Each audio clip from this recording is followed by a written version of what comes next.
Ladies and gentlemen, greetings to everyone. Thanks for tuning into our podcast, the ParaPodcast. You're welcome, whether you're a paramedic or you are not a paramedic or you're just interested in what we do. We appreciate you and we appreciate even the students that watch us. I hope this is helpful for you. So today we are talking about a sensitive topic. It has to do with psychology, mental health, and things like that.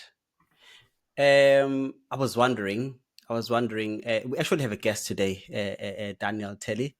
He's a researcher. Actually, I'll call him a researcher for this. I'm gonna give him time to introduce himself sometime. But before he introduces himself, I would like us I've got a question that I wanted to ask the gentleman. So the usual people, as you see them, there's Elias there, and then there's Tulani, and then there's Daniel Telly. So I've got a question. A question is, men are known actually for not being interested in psychologists and those mental health things. Yeah. And I was wondering if any of you guys have ever visited a psychologist. I'll start with Tulani. Have you ever been to a psychologist, brother? Well, I thought you're not gonna put the spotlight on me. Hi, everyone. I know we laugh about it that men have never been to a psychologist. No, I have never been to a psychologist at all. Okay. Elias, have you been to a psychologist? No, I think the only psychologist that I've ever been in contact with was invited to speak with us. But then I think we ended up laughing at the psychologist because she started becoming emotional. Because she kept asking us questions. And in her opinion, we completely blocked her off. Because I think, first of all, it was the approach, because it was in a room full of people. And she kept asking questions, has anyone been, in this? Do you feel this? And we're all like, no, not really. And then she's just like, everyone is closed off. Can you guys just open up? And we're like, we have nothing to talk about. But, I feel like we don't really want to talk about it and we don't really feel comfortable. So maybe I have been, but it's just not been a fruitful session, can I say. It's just one of those ways like, yeah, we don't really want to talk to you. All right. And Daniel, have you been to a psychologist? I have been to a psychologist. I was kind of sent to one related to a work incident that happened at work. And I had to attend a few psychological briefings for about a month. But it was at a tough time because I had a family member that also passed away. So it was quite useful and very helpful. So I recommend psychologists if you are battling with a traumatic type of event in your life. Sounds good. And if you'll tell me, you can say no or yes. Which service were you working for where you saw a psychologist? You can say no, you don't want to answer, or you can tell me if you comfortable. No problem. I'm quite a champion for this cause. I work for the Western Cape government EMS, so it's a governmental EMS, and I was busy on a scene. And as you can imagine, in South Africa, some situations do get a little bit rough, and we were attacked on the ambulance. That was the situation, so I had to go and see some counseling after that. Nothing serious or crazy, but it was still quite a eventful night for my partner and I, my crewmate and I. Okay, great stuff. Wow. Okay. Yeah. Sorry, you didn't expect that. Good stuff. No, look, I'm impressed. I'm impressed by the Western Cape government that they actually have something like that. Yes. I think on the previous episode we spoke about something similar, where my research was looking at the violence. And the violence clinicians encounter while at work, and it was one of the causes of stresses, and that type of stress is not really managed properly, So yeah, I'm very impressed that they're doing that. It's pretty good. And by the way, people, we are all in different countries. I need to mention that I'm in Australia, Elias is in New Zealand, and Tulani is in Qatar, and Daniel is in South Africa. Yeah. I was wondering why you was hesitating there. The best country. Yeah. Actually, I think so. When people ask me where is my best holiday, I normally say Cape Town. I love South Africa. It's great. We have great I people don't here, think it brother. compares. Say again. We have great people in this country, bro. A lot of fun Absolutely. people, dude. Absolutely, absolutely. I love it there. It's beautiful, and I like it's sometimes people just mention a country just because it's their country. But I've been to Europe. I sort of have an idea. Traveled Africa. Now I'm in Australia. I have know South Africa is a great country. Anyway, so now what we are going to be talking about is about suicide. Suicide and suicidality. It's a sensitive topic. If you're triggered by this topic, I do suggest that you find someone to talk to. Yeah. Don't be like some of us who've never. Oh, I didn't answer the question. I'm Yeah. gonna answer. If you find it sensitive, do go to a psychologist. If you don't have any, there are free numbers that are out there that you can call. I think in South Africa, if you Google psychological help, that is free. You find SADAG, which is SADAG. You find that, and they are 24 hours. You call them and they can assist you. I've never called them myself, but I do believe that they are a functional service. I think I once tested them actually when I was doing my research, because I was referring people to that number if they had issues during the interviews and stuff like that. So there are services, and also if you are a student at uni, you go to the clinic there and they will direct you to where you can find a psychologist. These services are there. They are always free services that you can access. So I've been to a psychologist myself. I was a student. I was referred because I was failing.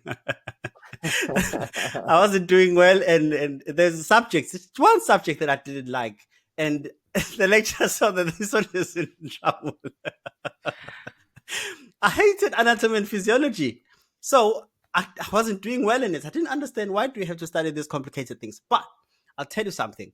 I learned something about myself. I think the first thing I learned is that I didn't have an area to study that was accommodating my studies. I didn't have a study desk. I was living with my brothers who were working. So when they come back from work, it's party time or fun time or whatever that they wanted to do. And I had to study. I couldn't study. So they assisted me with that. I wasn't eating in the morning, partially because I didn't budget. I hadn't budgeted it for in the month, and because you get like not much cash, you get a little bit of money at home, and you think, okay, I'm gonna budget for this. So I didn't budget for breakfast. I end up buying maltabella, if you know maltabella, the porridge to eat in the morning, so that I could be able to study at school and focus. Yeah, and I would leave, I think, 2 rands for the fat cook, Iguinya. I'll have a fat cook in lunchtime with polony, and we called it sedation because it will be full in your tummy and you'll fall asleep after lunch. But it made me concentrate in the class. I was eating, and it made me focus in the class. So it can be something as simple as that, assisting you. And I learned that I understood the way that I study. There were subjects that I'll pick up straight and it will be quickly, I'll understand. But there are subjects where I needed to spend time. I'll have to study it again and again and again and again and again. So visiting a psychologist is something that is great. I think me and Daniel agree there. I guess Tulani and Elias have their own ideas. No. Just to cut off you there, no. I do believe in psychologists. Just that I've never been in a situation where I've needed to be one. And just to add on the stuff that you said, because last year when I was doing my interviews, I did test the SADAC counseling hotline, and it does work. So if people do wanna, after this episode, do not feel well, emotionally affected, mentally not well, they should contact it. But yeah, look, I do believe in a psychologist, not just that I hadn't been to one. So yeah. And I would, like to say that I guess I do, but the cultural aspect of me is fighting it. Like, I'm not gonna lie, the cultural aspect of me is fighting it. And I do know that, sometimes you need the assistance, you need the help, because sometimes you just can't figure it out, or sometimes the problem is just beyond you. And that can affect your work, it can affect the people that you are working with, and it can affect your relationships with whoever. I just thought of mentioning this, and this was said to me by a patient a few years ago. And they said that, when someone has a mental health or a problem that is mental health related, we tend to treat it like it's their personal problem. But if someone has a broken leg, everyone rushes to assist them. And I feel like there's a lot to sort of like take from that. Yeah. I just thought to throw that in there. Not that I have much to elaborate on it, but when you think about it, it's a crisis, and it's something that is sometimes beyond us, and it's sometimes just we don't feel like we are well equipped to deal with it. But yeah. Yeah, I think I need to mention this. The SADC that we're recommending, me and Tulani, is based in South Africa. I think there is Beyond Blue in Australia, if you have that. But for students, please do go to your clinic and they will help you there. And I'm sure in Australia, I've seen that people are very much aware of mental health and those issues. Please use the services that you have that are free. Wherever you are in the world, there are services that are free that you can find that can assist you.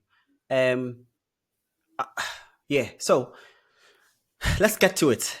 Let's get to the research that we're talking about. There's a lot of stuff that is interesting in this research. So the idea that we have is we want to understand the research paper. So Daniel has published a paper. It was part of his master's, and the topic, you'd correct. Oh yeah, it's actually right here in front of me. I'm gonna read it. It says, emergency medical services responses as latent social capital towards deliberate self-harm, suicidality, and suicide. Yeah. I think from that, let me just ask Daniel, what does the topic mean? What does it mean? Because it sounds technical, big jargon and research stuff that is complicated that we don't understand. Can you simplify this just in few words? Okay, so basically what we were looking at here is the latent social capital towards deliberate self-harm and suicide and suicidality. We'd basically be looking at, if you look at latent social capital, it'll be a term to describe the potential benefits of social relationships that are stored but are not currently in use. So if you look at the title, there's a lot of relationships between deliberate self-harm, suicidality, and suicide. And it's a social and problem if you look at it in communities where people that are dealing with this deliberate self-harm, suicidality, and suicide are people that are basically coming from a lot of either trauma in their pasts, or have had a lot of social issues or a lot of social problems that have built up.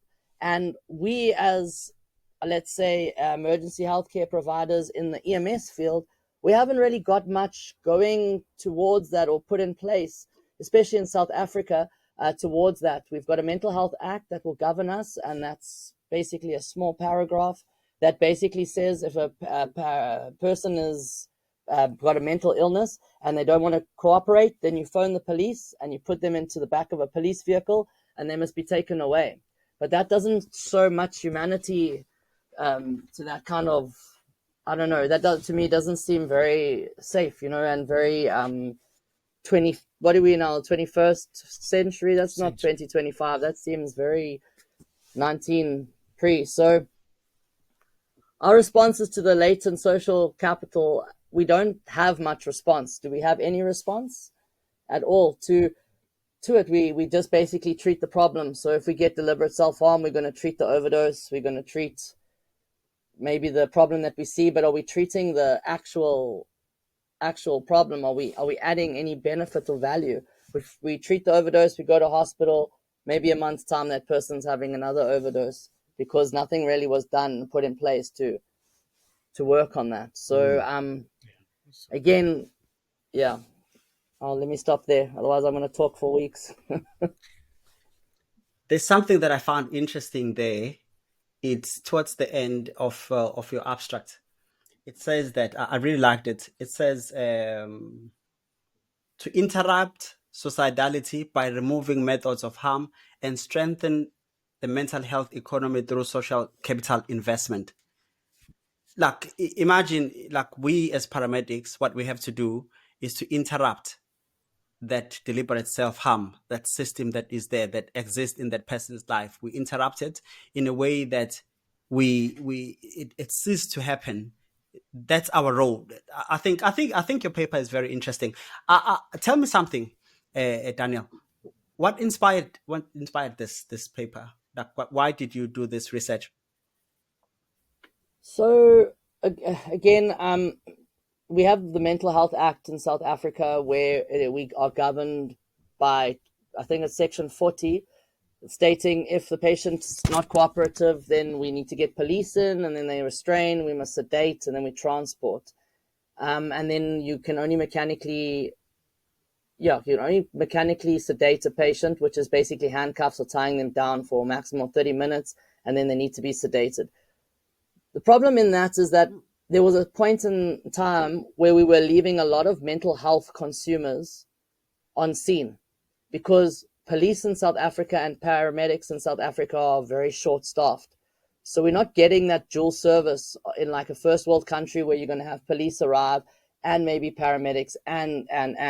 We would either get the paramedics arriving on scene and then no police, or the police would arrive on scene and then no paramedics. So at a stage, I felt that someone is going to abandon a patient, and that's going to end up causing a lot of gray area around a medical license through the Health Professions Council in South Africa. As you know, patient abandonment is quite a big legal thing in the country. So we're tending to leave patients on scene because police weren't showing up, and then there were a lot of other calls that needed to attend to, like patients having heart attacks or patients having seizures or strokes, which then became more important. So that would either be the next step, is that mental health is not triaged in the same aspect as a cardiac emergency or a seizure or a stroke. Whereas if the patient's standing there and he's got normal blood pressures, normal vital signs, he's going to be seen as green. But that patient in his head is technically red, meaning that he's actually an emergency because things are not looking good in his head in his terms, where he is acting out, his mental illness is maybe stepped up into another level where the medication's not working. Now, those patients are just kind of left there, but they technically are an emergency. So that's where my research came in. So my research paper basically looked at access to healthcare, to mental access to, let me just get the full name of the paper and get this right. So it was access to healthcare for healthcare consumers with a mental health needs. So basically what we looked at was to look at, are these mental health care consumers getting access to the EMS? Are they being picked up? Are we transporting them? And in doing that, we actually found that we're getting a lot more deliberate self-harm and a lot more suicide coming through the system before you're picking up the mental illness. And what we found was the driving factor is deliberate self-harm, and suicidality leads into a mental illness, whether it's depression or if they've had schizophrenia, that's kind of led to that way. But the deliberate self-harm, in essence, in itself, is the beginning of something that's going to progress, obviously, a lot worse. So that's where the thoughts of this paper came in, was to try and find that hole, that gray area. There's a gray area, there's a big hole in South Africa around mental illness in the EMS field. Because if you go into hospital, a lot of stuff, they do a lot of things. There's a lot of processes involved. We don't have those processes in the EMS field pre-hospitally. So that was the idea of this paper. Yeah. You know what, Daniel, I'll be very honest. Like, as you're talking about the Mental Health Care Act, in my head and heart, I'm embarrassed. Yeah. I'm very embarrassed that this is actually what is happening in South Africa. Yeah. And if it was 10 years ago, I wouldn't be, because I would be identifying with what you're saying. But over a period of time, living in Australia, I've learned that actually it is not like that. And I'm sure my colleagues that have those advanced systems in mental health, Elias, I'm gonna leave Tulani on this one. Like Elias, um, I'm sure he feels the same because there are a lot of systems that exist, and when you look at mental health, suicide is one of them, is one of the issues that are there. So, and then you have many other conditions that are under this umbrella, and how you deal with the one issue is not the same. But based on what on what you just alluded to me from your paper and your research, it sounds like every mental health, if they seem to be not cooperating with you, there is chemical sedation and there's physical restraint, and it involves the police and being forced to go to hospital. Now, that's not cool. That's not cool. That's not cool. I do think that you need to develop the systems as EMS that are going to assist this population, these types of patients. So yeah. I think your research has a point. There's much that can be achieved with your research. I think I was just gonna add that I know that when I obviously, having worked in Namibia, I've not been exposed to mental health. One, it's either because it's not just widely recognized. I mean, you know the 1010s. The 1010s are known. They get diazepam. They cool down. We put them in the corner. We restrain Sorry, them. Elias. What is the 1010? I was about to ask, what is the 1010? A 1010 is the X. A 1010 is what you consider like a mental health patient, but instead of calling them crazy or anything of that nature that's derogative, you use the code word 1010. So it's usually people with an existing mental health. You might not know what the mental health is, but they do have one, and you just refer to them as 1010s. So 1010s will normally go in the corner. They'll get diazepam just to cool down and chill out and sleep. And so when you went up to London, you understand that you're not allowed to sedate patients, because obviously then you'll be taking their liberty away, and you're unable to do that. So usually what you do is, most of the time, if the patient is aggressive or possessing harm to themselves or whoever, you have the police. But now the other thing that they have there as well is like a mental health card. On the mental health card, they will have it comes along. So basically, they have a mental health nurse, and then they have another mental health professional, and they will have someone that that has a background, and they'll probably have a paramedic on the car as well.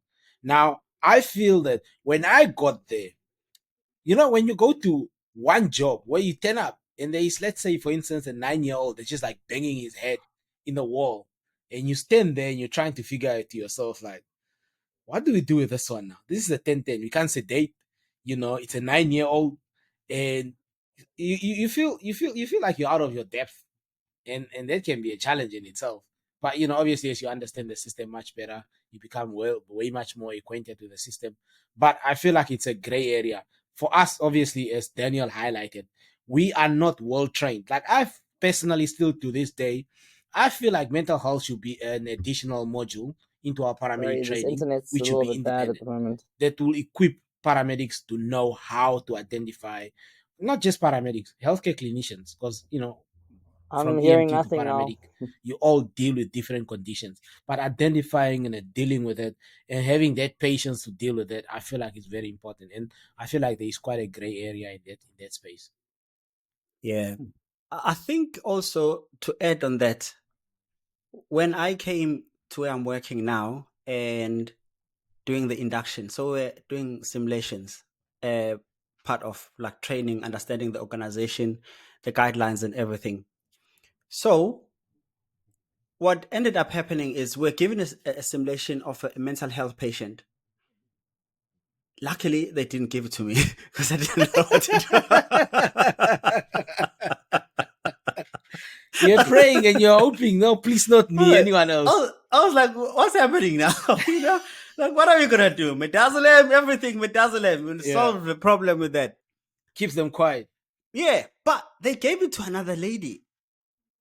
I was like, wow, how do they know this stuff? I was surprised. They knew exactly what to do. you know, I felt exposed. I felt like I'm not. I don't fit. I don't understand that. That's the part of paramedicine that I didn't understand. I understood everything else, but this mental health component, I felt like I'm just lost. I'm not. I'm not doing this thing. Yeah. Um. So I must say, I think universities here in Australia, they do a bit of mental health, and they do equip uh, learners to understand the basics of mental health and what they have to do. Yeah, let me not deviate. Let me go back to Daniel. Tell us, like you are explaining it to a first year student who's puzzled about this paramedicine and research stuff. What research method did you use? Firstly, a research method is how you are going to research the people that you're saying you're going to research. Does it make sense what I'm saying? You saying it slowly does not make it any different, Malusi. I'm trying to explain this thing. It's the method in which, like, for example, let's say, how are you going to get a total of 50 with 25 and 25? So I'm going to use 25 plus some to get another 25 so that I could get 50. So that's how you do the research. So if they talk about methodology, that's what we're talking about, right? I think So a simple way, sorry yeah. to cut you off there. My analogy that I normally use for Here comes the blue. how I normally Yeah. explain it, it's like basically a recipe that you'll use to bake a cake. So in order for you to bake that cake, in order for you to conduct that research, you need that recipe. And if you follow that stepwise recipe, then your cake or whatever that you're baking will come out. So you research, if you have that recipe, it will be stepwise that will guide you on how to conduct your research. And if you follow that, that normally guides you through up until you finish. I hope that's the analogy that I normally use. Yeah, you can go ahead, If you're Melus. if you're close by, I was gonna give you a fist bump. That's a good one. Now, That Daniel, was a good one. what recipe did you use to cook your cake? How's that? So I used a quantitative retrospective descriptive study. The reason why we use retrospective data is that we were looking to find the problem. So the question was to basically find if mental health we consumers lost are him again. being. We lost him Yeah, again. we lost him again. This is unfortunate. All right. Yeah, you're back. You're back. Yeah, you're back. Am I Carry back? on. Yeah. Sorry, smash you it. must forgive the weather in George. For some reason, when the clouds come over, Telcom, Frog, all these special internet brands, they just disappear, my friend. I don't know. Can't fight It's the weather. African problems. Don't worry. Sometimes it also happens in Qatar. Sometimes, just sometimes. Can you? So okay. So basically, the quantitative retrospective descriptive study, we wanted to basically just describe what we were finding, and then we used the quantitative methodology in the retrospect that we were using. Wanted to find statistics and numbers. Whereas if using qualitative, it's obviously more feeling, and we're going to do more interviews and more focus groups, and we're going to bring people in. Unfortunately, I wanted. He's coming back. He doesn't go far. Yeah, he's there right he is. here. There he is. But you can tell who's in Africa Unfortunately, today. can I talk? You know what's funny? It's a white man in Africa. He's struggling. Dude, it's 2025 now, bro. We're supposed to struggle. Yeah, don't worry. You're right. You're right. I'm sure we need to. I don't want to mention your internet provider, but he needs to do better. Whatever the clouds do to they need to do better. But yeah, carry on. We can hear you. Anyway, so the quantitative, basically we wanted to do a mixed methods, but because of COVID, we had to change it up a little bit. There wasn't the ability to do interviews and focus groups. So what we did is we got the retrospective quantitative data where we looked at information that's been brought in from like 3 years prior to that time, so 2017 to 2019, using the retrospective data. The reason why we use that is in the EMS field, there's no research or substance around mental health in the EMS pre-hospitally. If you're going to research mental health consumers or mental illness, in South Africa, you're going to get a lot of in-hospital stuff, a lot of training for the doctors and those kind of healthcare workers. Pre-hospitally, So Daniel, in so the I EMS, wanted to come here. So there's a term that he's using. It's called he says retrospective data. So basically, you have, and he mentioned the years that it's 2017 and 2019, and I think the time was 2020 or something like that. So he had to go back and see what has happened during that period and get the information, mine the information, and then look at whatever that was happening. So when you're doing a retrospective study, you are not doing something, you are not assessing people like what is going to happen or how are you going to react to this. You're not doing any questionnaires or anything, but you go back and you look at the information that has happened and you try to understand the patterns that you find from that. Am I correct, Daniel?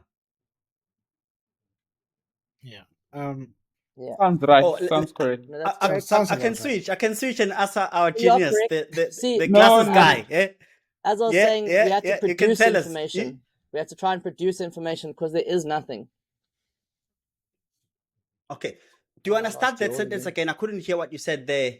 Daniel, did Oh, you sorry. hear my So basically, analogy with the of retrospective, retrospective study? the reason why we did that.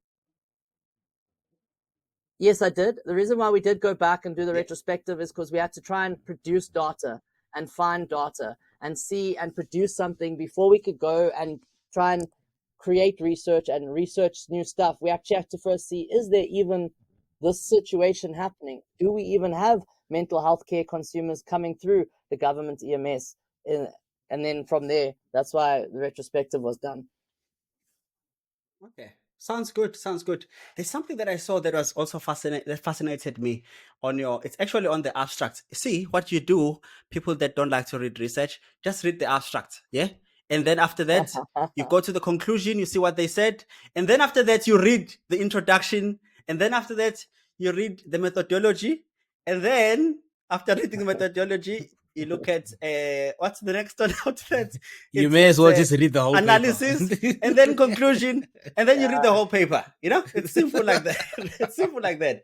Anyway, what I liked, there's a line there. It says, men were 5 times more likely to commit suicide than women. Before I even go to the methods that they used, yeah, it actually explains, like, if you think about it, as I have said, my experience with a psychologist was at uni, and as that was many years ago, you know, as we all know that I've existed for a long time. The dinosaur. As we know that I'm the elder here, yeah? It's a long time ago. And I haven't had another encounter that is similar to that. It's likely. Actually, my supervisor for my master's, her research was looking at African men and them visiting psychologists during their marriage when there's challenges. They don't do it. We don't do it. Yeah. And it explains. You see, it's written there. It says, Daniel wrote this, right? With his colleagues. The researcher right here. Daniel. He said men were 5 times more likely to commit suicide than women. Yeah, it's a fact. He can attest to that. It's a problem. But I think there's few factors that come with it. As a man, you carry much more weight towards the family, and you cannot. We can argue that. Yeah, you can argue that. Yeah, yeah. I definitely believe so. I feel like as a man, there is a lot of expectation from you. First of all, as an individual, and you as representative or like the main member of a family. So if you look weak, then it makes your family look weak, and that makes your whole yeah, I think there is that sort of belief around it. I would beg to differ, and one of the reasons why I'm saying that is that it's how we were raised as men, and we're raised from a point of view that men are strong, men should always be bold, men, if you cry, you're weak, all of that, and we carried all of that throughout. That we don't show our emotional side when we are angry or when we are sad or when we are depressed. We don't even know how to talk about these things. And therefore, it's something that bottles up and increases and leads to culminating problems. And this is one of the reasons why life insurance is higher for men than Yeah.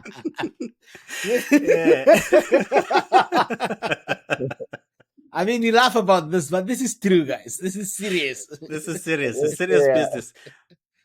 Okay, so don't. You know what? There are no women here. This is men only, right? And I want to say this. We can say that men carry a lot. I think women do carry too. Yeah. I think maybe the difference is that women talk. Definitely. I think And that's what I was trying to as, get at. as we've done, as the research has been done, it's out there. Women do go to psychologists more than men. They are more likely to go there as compared to us. We don't want to go there. We want to chill and we say, now we got this. Until you start plotting a plan that, you know what, I'm out. Yeah? And then you plan, you have everything, and then you go and take your life. Because it's hard. Yeah? No, I think what's also must be noticed about men is that they don't show the signs like ladies before. So ladies, women will overdose, or they will talk to their friends, or they'll have depression, or they will communicate, or will go to, like, let's say, a couple of episodes of deliberate self-harm, and we'll pick up that same patient for a while, and it will start in like the teen years, and it will progress. Whereas men, they're stubborn, they don't show those signs. It's straightforward. It's like when they've got to that point, then it's straight to suicide. There's nothing that builds up to it. And obviously the research doesn't point that out directly. The research does point out that women do tend to overdose more and deliberate self-harm.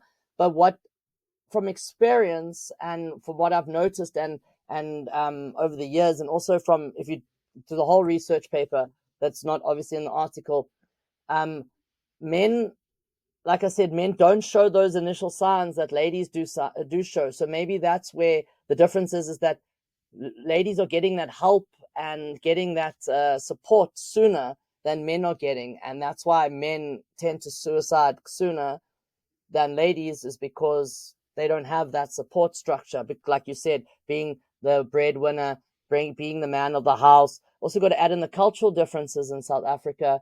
In cultures like Elias said, he was battling to go see a psychologist. Maybe it's a cultural thing. That's quite a big thing in South Africa, like a true Zulu Xhosa man going to see a psychologist. That's not heard of, and I think that's actually where we have a problem, is that we don't have home-based mental health type things. And what we've done wrong in South Africa is we've based our healthcare system off of the first world countries and off of European countries, and we haven't developed a African healthcare system for Africa. And that's where we should start, with a home-based Africa mental healthcare system, where we can actually tell these guys, all right, you're a Zulu man, you're strong, but you can see a psychologist. You're a strong Afrikaner man, your heritage, you've been walking with ox wagons, it's fine. You can have a problem. So I think that's why suicide is so much higher in men, to be honest. South Africans say this. They say, give him land. He's spoken that Monday. Yeah, he deserves land. Give him a piece of land. I love what you've said, brother. You spoke like an African. I love it.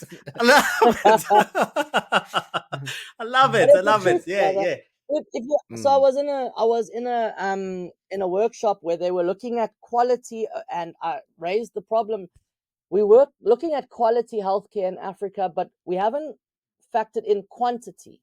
So in Africa, we've got quantity, and in Europe, they're pushing quality. So they were saying in Europe, you're getting ROSC, return of spontaneous circulation in a resus of a patient, as 30% or something like that. And in Africa, or in South Africa, it's only at 17%. My argument is we're doing great, because in Europe, you've got 4 doctors to 1 patient, 5 nurses. In South Africa, you've got 5 patients to 1 doctor. So to even be getting that 17% ROSC is actually really good. So what we should actually be doing in Africa is we should say, okay, we've got 52 countries in Africa.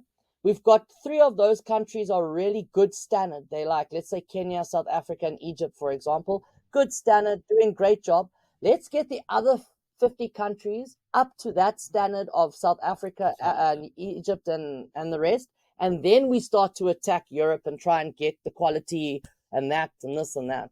But we can't do it until we get everything in Africa up to standard, because we can't have third world countries everywhere and then trying to be first world. We don't work. It doesn't work, man. Sorry, man. This has been working in the government service for too long. Yeah. I know the feeling. I've worked for the government service, and there are a lot of things that frustrate you, and there are a lot of things that are good that they're doing, but there can always be improvements there. I have a question for you, Daniel. How did you analyze your data? So we understand that we had to produce data by going backwards and looking at the period of time. This is what happened. Actually, where did you go? How did you find the data? And then how did you analyze the data? There's a lot of questions. Okay. So what is very nice about the company I work for, the Western Cape Government, EMS, is very, I would say they're an innovator in the sense where they've put in a technology into our ambulances where we have a dispatch system and we have an electrical EPCR system. So basically we do patient reports. Sorry, Daniel, I want you to say that again. You said you have a technology where you have what?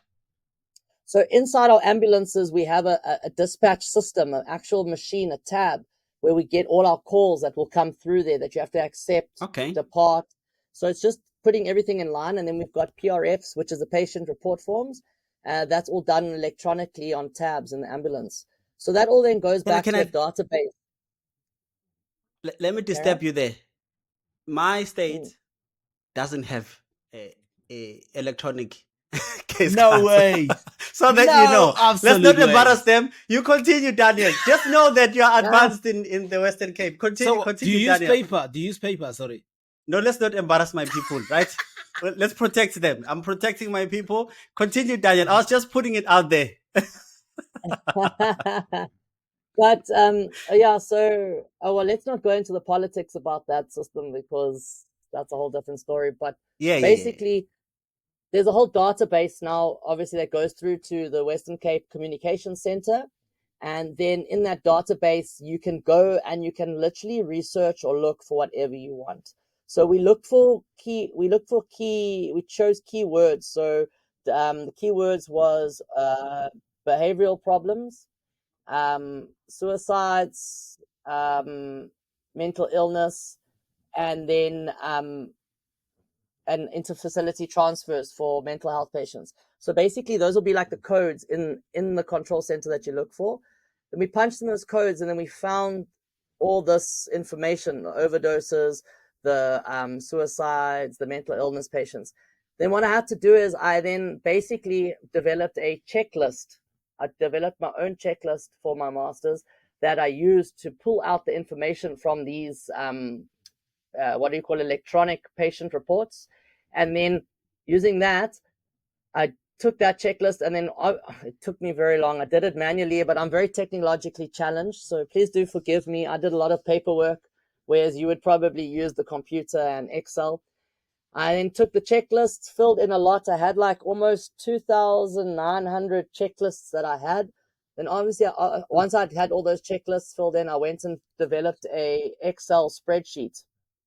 In that Excel spreadsheet, we also had different columns. The different columns had the different things we put in, like age, type of problem, year, all those kind of things. And then I sent it to a statistician.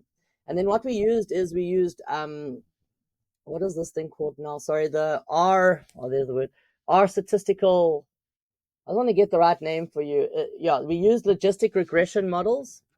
And then we used the ANOVA model and Turkey's post hoc method, and then Fisher's extract. And then basically, and Pearson's chi-square tests were basically just to find associations. The Fisher's exact test was to find associations, and the ANOVA and Turnkey's also to find associations. But using R statistical software, they were able to use logistic regression models to actually pull out this information to actually find everything. It sounds very, very intense. Statistician, you have to get a statistician in to help with those kind of things. It's quite complicated. And then he was able to then draw and pull out, what do you call it? Associations that were kind of regular. And then from there, we were able to take the information, and then I had to decipher what we found. Very complicated. Yeah. Yeah. To even get into like, some of those things, as you can understand. Yeah, I like that you. So by the end of this, a person who wants to do research, I want them to understand that there are some responsibilities that are not yours. You need to understand the basics of what's happening, but you can hire a person, you pay them to do that component, and you hired a statistician who understand those details that you don't understand, and they took care of them, and then they brought it to your research, you planted it there, and then you used it. What are challenges that you found while you were doing this? Did you have? Wait, I want to make this a qualitative question. In terms of your feelings, how did you feel as you were extracting this data, doing this research as a researcher? I constantly felt uncomfortable, brother. So when I started doing my master's, my supervisor told me, if you're not uncomfortable, you're not learning. If you're not uncomfortable, you're not moving anywhere. And if you're sitting comfortable, then you're going to stagnate. Being uncomfortable is the only way you're going to learn, because you're going to want to get out of that being uncomfortable. So you're going to push yourself to get out of that, which is the only way is to learn.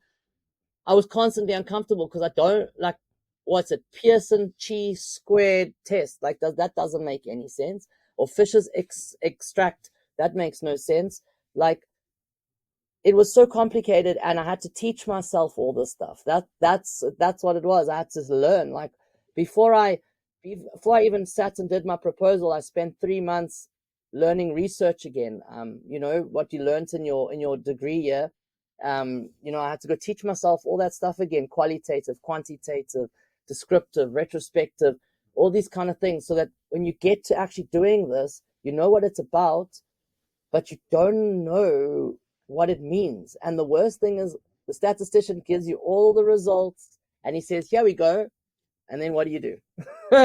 That's like the worst part. You've got everything. Now you've got to understand this. How do you understand this? How do you, you've got like a graph that shows you women are up here, men are down here, this, that. What does that mean? Work it out. I'll tell you something. Did you want to add something, Tulani? Yeah, I think I share the same sentiments as Daniel. For my master's, there was a point where I collected this data. It was beautiful, and I took it to the statistician, and the statistician analyzed the data and then gave it back to me with no explanations. It didn't make sense.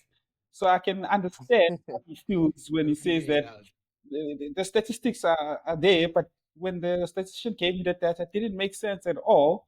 And actually, the person that assisted me with my stats was actually Prof. Stein from the University of Johannesburg, to help unpack, to make me understand that data. And that process was quite overwhelming. Before you ask, before you continue, Melissa, I just wanted to ask Daniel. And this is related to your research as you were doing it. I think mental health in its own, it's a big thing. And to go through, I think you said in your study you had 2,970 something cases that you included in your study. And emotionally and mentally for you, while you were doing the study, how were you? And did you also go for counseling? Because I can imagine doing this sort of study may have an impact on you as a researcher. besides the research aspect having its own component compounded with the type of information that you're dealing with, how was it for you, and did it ever affect you in any type of way? Did you go to the psychologist again, or you okay after the study? So I was at the end. My supervisor suggested I took. Sorry, by the way, my supervisor was Naveen Naidu. Really great guy. He at the end kind of suggested that I take a step back and just try and work through it. After this, it was definitely going to be a lot of stress. I'm quite strong with in my head when it comes to this kind of thing. I've always had a strong mindset, so I don't want to say that it doesn't affect me or this kind of thing wouldn't affect me. I did think a lot about suicidal type of things afterwards, but not suicide for myself as in I'm going to commit suicide, but as in what would actually cause someone to cause suicide? Why are people doing this? What is actually that blow? And not because I wanted to and I was so inquisitive, but I also to like kind of find out what are the steps in my own head. Like, is this a sign? Is this the direction now that you go? Like, I tried to just try and look at the signs in other people so that I could see if there were signs in myself to try and then prevent that. But in the same time, what's really affected me more than this whole kind of topic is the amount of time I spent behind the computer doing this thesis. Is that when I looked at it at the end, this was more, it was like almost 300 odd pages, of work. It was quite big. It was like PhD type of work. And it's mentally blocked me a little bit for PhD, whereas I'm now battling to sit and do PhD work, whereas I'm getting like this post-traumatic stress because I don't want to sit behind the computer for so long, like masters. And like every time I get there, I'm like, oh no, not that again. But so that's what that part of the thing has kind of taken a little bit of a toll on me. But the mental aspect of it, it's actually made me more aware. I'm more aware to other people's problems. I'm more aware to social problems. I'm more aware when I speak to patients and I listen to them. Because, at the end of the day, people don't really need a psychologist. They just need someone to talk to, just someone to listen to. And if you sit with a patient just for 10 minutes, just listen to that patient. I'm not, obviously in other countries, I'm not too sure, but in South Africa, if you just sit and listen to that patient for 10 minutes, just give them 10 minutes, you'll find that patient's problems feel like so much easier, so much less, because they've just had someone listen to them for 10 minutes. Because that's what the problem is. Nobody wants to listen. So it's the same aspect here with this kind of research. I've used it to try and change my understanding and knowledge and how I treat people in general, because we're all dealing with something. Somebody's always dealing with something. And again, it's not not what you do now, but how you come out at the end that's going to make you what you are, I suppose. So like you said, well, I know I'm talking a lot now, but basically to take this information and know what we're dealing with, it's been easier to then when I get those patients to treat them and help them. Yeah, thanks for that, Daniel. When I was doing my research, we're towards the end now. I was obviously an instrument of collecting the data, so I was interviewing people, sat down with people and interviewed them. And the first group interview that I had, my supervisor asked me, how did it go? And my response seemed frustrated. She could pick it up from the text and the language. And she said, tomorrow, make time. We need to talk. So my supervisor was a psychologist. So she could pick up from the text that there's something that is not right about this person. And she actually asked me in details. We had a debriefing session. And Okay. I could feel that talking to a she switched from being a supervisor to being a psychologist. And she went through my head. And she assisted me. I really appreciated it because I felt better afterwards. I felt like I could go on and Dangerous. interview more people. Yeah. So It that was was the great. second- It was great. That was the second time you saw a psychologist. Yeah. About 4 years Not ago. optional, but it eventually Yeah. works. It was great. It was great. It really assisted me. Research does take a toll on you somehow, because you get in there, you dive into it. Imagine thinking about suicide. You now have to think about suicide. And then you need to think as a man, why do men actually choose strangulation? Why is it like that? Why do they choose to shoot themselves? You are a man, you are a human, you go through trouble yourself, all those things. You still, it still matters to you. It's of substance to you. You can't just ignore it. Right, Daniel. 2 last questions now. I think I have one as well. So if you allow me to Okay, squeeze one in, you start, and because you start, and then I want us to conclude with the last 2. Yeah, I think mine is just obviously looking at, you have done this research, you have collected this data, you have published this paper. Within your particular company that you work with, or let's say in George that you work, have you had any implementations, any change in practice? Have you seen this sort of like implemented? Have they read your paper? Have they seen this? And have you seen a difference, or is there anything that you're hoping that can change, or that will ideally change in the near future? That was my question. Oh, sorry. Continue. Okay, no. So, unfortunately, the masters, and my lecturer did tell me this. My supervisor did say, masters. I thought I was going to change the world with this masters, but you just basically you just got a masters. There, I've made no changes. I've got a nice publication. The problem is that the Mental Health Act is what governs mental illness in the country, and until we put in a protocol. So that was the next thing that I found in my research. There's no protocol that's been put in place to govern mental illness in South Africa. So in Australia and in Europe, in England actually, you've got powers of apprehension. So in Australia specifically, I like this one, is the paramedics have got the power to apprehend you like a policeman, because paramedics are more trained to work out a mental illness from a let's say somebody that's intoxicated. So now in the Western Cape, I agree with you there, Daniel, because I'm from here. Yeah, you like that one? Yeah. So in South Africa, in the Western Cape, we've got a tick problem, a methamphetamine problem, and we've got an alcohol problem. And what happens with methamphetamines and alcohol is they cause abstract semantic qualifiers. So abstract semantic qualifiers is where you'll get to that patient and you're like, this patient is drunk. He's been drinking the whole day. This is not a mental illness. But meanwhile, that patient actually has schizophrenia or bipolar. Now he's acting like a drunk person. Now you just leave that person and they don't get treated properly. So that's abstract semantic qualifiers. So what we need to do is like this. So this is now where my PhD was going to try and lead to, is we need to look at capacity. I think capacity is what we need to look at. The capacity of a patient.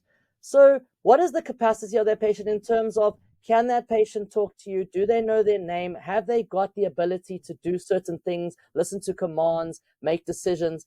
And if they've got capacity, then they are able to make their own decisions. If they don't have capacity, that's when you need the power of apprehension to pull that patient and say, sorry, I'm taking you to the hospital now. You need to be checked out. And only until something like that comes into play, my research is not going to make any changes in South Africa, because I've only just proved, we have mental illness patients, we have people committing suicide, we have women committing DSH. What's next? So the next step would be... What was DSH again? To now deliberate self-harm. So that's a problem now. Okay. Deliberate self-harm is one of the biggest causes and problems, because that's going to lead into suicide. That becomes, suicide's obviously the end of it. Deliberate self-harm can be anything, and it starts very young, and especially in ladies, it starts at a very young age. So to answer your question, no, my research has not made any differences. It's made a difference with me and my treatment towards patients, but the next step would be to try and to create a protocol. And to create a protocol, that would be PhD work. Okay. You know what I think? I think we need to do. We need to strike. Wow. And we need to strike and say we want the government to have a mental health care act that accommodates the population of South Africa, that is going to help the people have solutions. There are papers that are published. We take them out there. Malusi for president, guys. we hold the paper. We hold Daniel's paper. We say, here's the paper. Us. I'll join I'm not the sure I'm strike, on bro. board. I'll I'm be not in the part of this front. podcast. Yeah, we'll put you in front. You'll say, here's a researcher. We'll teach you how to speak dance a little and bit of jump, Zulu. brother. Eh? Us. Bro, I've got There it, we dude. I go. come from There you Zululand, go. dude. I speak a bit of Zulu. They already put in the white. I'll be in the front. Yeah, white showing man, all my white friends. Zulu I love guy. it. Say that again, Daniel. I couldn't hear that. No, I said I'll be in the front of the toy. I love it, brother. Yeah, let's go for it. Let's go for it. Anyway, Viva! mental health, mental health, suicidal management for paramedics. Yes, you can write that on one placard. Yeah, there we go. There we go. Anyway, you see, one of the issues that we have as men, we joke like this. And we joke like this about serious matters. And then we go to our rooms and we cry. Yeah? And we cry and then we think of crazy things that we do and want to kill ourselves. Right? We shouldn't do that. We should see psychologists. We should be responsible people and go there and get help. Yeah? Because that's what we do. Yeah. As much as we joke, I think there was a tone where we were all quiet and serious. I think we've got those elements. I remember that. Yeah, I think it's a Yeah, combination. I felt of it. both, but I felt it. You felt the room just go quiet. All right. It's good to Daniel, laugh. It keeps it light. It keeps it nice and fresh. True. Yeah. It helps. Actually, it's one of the things that, say, dark humor. Paramedics, they survive this industry with using dark humor. It's one of the things that I've seen. Other people survive by drinking alcohol. Others drink coffee. Others play sports and stuff like that. Anyway, so that we don't deviate much. Daniel, tell us where do you work? What's your qualification? I hear you talking about PhD and stuff like that. Just tell us about yourself, and then after that, we'll conclude. Okay, so basically, my name's Daniel Derek Tilley. I'm originally from KZN. I studied 3 years in Durban for my NDIP. I then moved to the Western Cape. I then got a job here. There was no jobs available at the time when I finished my NDIP in Durban, so I moved for work. Got a job in the Western Cape in George. I've been here for 12 years. I was with the company for a year, and they sent me to do my degree finished, which is my ECP, which is quite nice. That was paid for by the government. So I'm really, really happy. I can't complain about my job. It's a really nice work. And then, in that time, I've been 12 years now with the same company. I've got a lot of, let's say, public service under my belt and knowledge on that. I've got my ECP, and then I finished my master's degree in 2020. I've been published. I've got an article that's published. I am busy working on other articles from my research that I want to publish. Only problem is my research, it doesn't offer much avenue to write other articles in the respective that I want to write it from. I need to look at an article maybe from the research side of things or from a different perspective. So that's that. But what I am looking at is opening up an avenue into the PhD. So this is where it's now open. Problem is I just need to find the right question. And to word that question is the big thing. Other than that, I've also done a 20 days overseas working in North Africa. That was a locum. That was also something quite great. That was a big eye opener to the contract field. Completely different thing. But again, working in Africa, the situation. It's not the same as South Africa. I must say we're quite privileged in South Africa compared to a lot of the other third world countries in Africa. But I don't see myself going over to a private service. I'm embedded into the public service. I like working with the community. I like real people. I like people that are down to earth and have their roots. I always laugh. We listen to a radio station in South Africa, and the one radio station, the one guy will talk about his expensive house and his expensive cars and stuff. And then you get to another radio station in South Africa where people phone in and talk about life problems. I love that radio station because that's real. That's real people with real problems and real stuff. Not everybody has money. Not everybody has expensive cars, so you can't relate. So I think that's the public service has really opened my eyes and given me an ability to understand South Africans, should we say. And just to put it in perspective about a South African, you get these really strong, big blokes that, like, you know, they will fight and dig holes and you know, they can carry a car on their shoulders. They're so strong. But then the Springboks win a rugby match and then they're crying. So that just shows you the difference in the emotions and stuff in South Africa than in men. That we don't, our cultures are so funny here that we don't know how to deal with things. So I do think that the mental illness and more research in mental health in the EMS field is quite important. So that's basically about me, and that's where my PhD is going. So we'll get there eventually. All right. No, thank you very much, Daniel. We highly appreciate your time. We appreciate it. I know this is your off time and you are very busy at work, and you've given us this opportunity to ask you these questions. Thank you very much. We appreciate it. And also for the fact that we have an author of the paper discussing the paper with us. I think we're very privileged to have that. Basically, I believe that makes you an expert in the field because you know more, you've spent research on it, and you actually wrote a paper that is peer reviewed, not by your supervisors only. So you've done your master's, you did your thesis on it, and then it was reviewed by your supervisors. It was marked by experts in the field. And then after that, you have a paper, peers, professions, psychologists, and everything. They've reviewed your paper and they've agreed that it's published in a reputable journal. So we appreciate your time. You do. I was joking about the doi, but I do think that whatever that you have done is a building block towards building a proper system that can assist patients that are having mental health. Ladies and gentlemen, thank you very much for spending time. Yeah, I think just one there, I just wanted to just say, sorry, just last thing. I just wanted to thank Naveen Naidu, Lloyd Christopher, and Thomas Farrar for their work and effort helping me with this paper and my research. I must mention them, especially to Naveen Naidu. Definitely one of the best supervisors out there, I would say, for myself.